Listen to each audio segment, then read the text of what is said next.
પ્રમાણે આ 4 પ્રકારના રોગોમાં તમારો વાયુ ડિસ્ટર્બ છે એવું માનવાનું.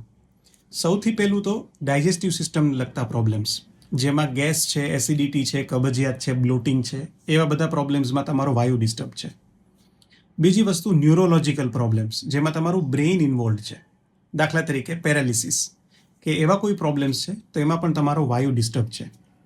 ત્રીજી વસ્તુ સાયકોસોમેટિક ઇશ્યુઝ, જેમ કે ડિપ્રેશન છે, એન્ઝાયટી છે, આ બધા ઇશ્યુઝ છે કે જેમાં તમારું માઇન્ડ ઇન્વોલ્વ છે, એમાં પણ તમારો વાયુ ડિસ્ટર્બ છે. અને ચોથું મસ્ક્યુલોસ્કેલેટલ સિસ્ટમના પ્રોબ્લેમ્સ, જેમાં તમારા સ્નાયુના રોગો, સાંધાના રોગો, હાડકાના રોગો આવે, જેમ કે વા છે, ઘસારો છે, મણકાની તકલીફો છે, આ બધામાં પણ તમારો વાયુ ડિસ્ટર્બ છે. તો જો વાયુ ડિસ્ટર્બ છે તો એમાં શું કરવાનું?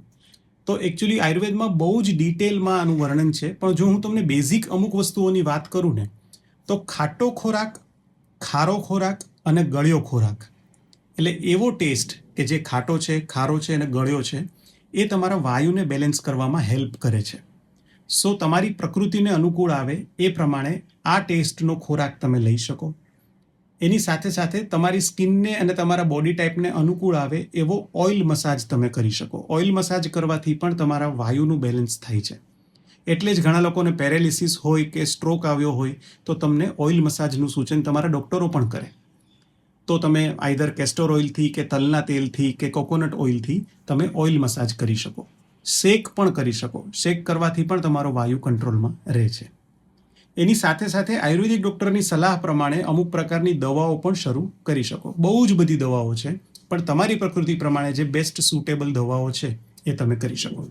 જો વાયુને કંટ્રોલ કરવામાં અમુક ઘરગથ્થુ ઉપચારની વાત કરીએ તો અગેન ગળ્યો, ખાટો અને ખારો ટેસ્ટ જેમાં હોય એવા અમુક ઘરગથ્થુ પ્રયોગો તમે કરી શકો, જેમાં સંચળ આવે, જેમાં અજમો આવે, જેમાં ધાણા જીરું આવે. આ બધા ઔષધો એવા છે કે જે તમારા વાયુને કંટ્રોલમાં કરી શકે છે.